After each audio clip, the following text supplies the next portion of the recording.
இந்த வருஷம் பொங்கலுக்கு வீட்டுக்கு போகல. எங்கள் வீட்டுக்கும் போகல, மாமியார் வீட்டுக்கும் போகல. எங்கள் மாமியார் வீட்டில் ஒரு தீட்டு. என் ஹஸ்பண்டோட தாத்தா இறந்துட்டாங்க. அதனால் இந்த வருஷம் பொங்கல் வைக்கிறதில்ல அப்படின்னு சொல்லிட்டாங்க. அதுக்காகவும் போகல. ப்ளஸ் வந்து எங்களுக்கு அதுக்கப்புறம் நெக்ஸ்ட் வீக்கில் கொஞ்சம் வேலை இருக்குது. அதுக்காக போகணும். இப்போயே லீவ் போட்டால் அப்பவும் லீவ் போட்டு நிறைய லீவ் ஆகிடும். அப்புறமா போய்க்கலான்னு சொல்லிட்டாங்க ஹஸ்பண்டு. சரின்னு சொல்லிட்டு வீட்லேயே கொஞ்சமாக சக்கரை பொங்கல், வெண்பொங்கல் அந்த மாதிரி செஞ்சு சாமிக்கு படைச்சிட்டு ஈவினிங்காக பீச்சுக்கெலாம் போயிட்டு அதுக்கப்புறம் வீட்டுக்கு வந்துட்டோம். அந்த பொங்கல் வச்சு படைக்கிறதுக்குள்ளே என் பையன்கிட்டேருந்து அதை காப்பாற்றுறதுக்குள்ளே நாங்கள் பட்ட பாடு. சாமி கும்பிடவே முடியல. கற்பூரம் காமிக்கிறதுக்குள்ளே, விளக்கு போடுறதுக்குள்ளே அந்த பொங்கலை எடுத்து எடுத்து சாப்பிட்டுக்கிட்டே இருந்தான். சரி குழந்த தானே அப்படின்னு சொல்லிட்டு விட்டுட்டோம். அந்த மாதிரி தான் இந்த வருஷம் பொங்கல் போச்சு. அம்மா வீட்டில் வந்து இது பண்ணுவாங்க, பொங்கல் கொண்டாடுவாங்க. சரி போனால் ரெண்டு வீட்லேயும் போகிற மாதிரி இருக்கணும்.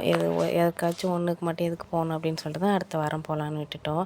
அப்புறம் பீச்சுக்கு போனோம். அந்த மாதிரி இந்த டான்ஸு அந்த மாதிரிலாம் வச்சுருந்தாங்க. அதெல்லாம் கொஞ்சம் நேரம் பார்த்துட்டு இருந்தோம். கொஞ்சம் நேரம் அப்படி பீச்சிலே உட்காந்துட்டு அங்கே இங்கே நடந்துட்டு என் பையன் ரொம்ப ஜாலியாக விளையாண்டுட்டு இருந்தான். அவனுக்கு பீச்சுனால் ரொம்ப பிடிக்கும்.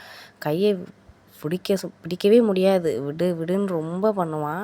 ஆனால் ஒரு மாதிரி ரொம்ப ஜாலியாக விளையாண்டுட்ருப்பான். அவனுக்காக தூக்கிட்டு போனோம். அங்கேயே கொஞ்சம் நேரம் பார்த்துக்கிட்டு இருந்து அதெல்லாம் அவனுக்கு காமிச்சிட்டு நாங்களும் கொஞ்சம் நேரம் பார்த்துட்டு அப்புறம் வீட்டுக்கு வந்துட்டோம். என் ஹஸ்பண்டுக்கு வந்து கவர்மெண்ட் ஹாலிடேலாம் லீவ்லாம் இல்லை. அன்றைக்கி நைட் ஷிஃப்ட் தான் போனாங்க.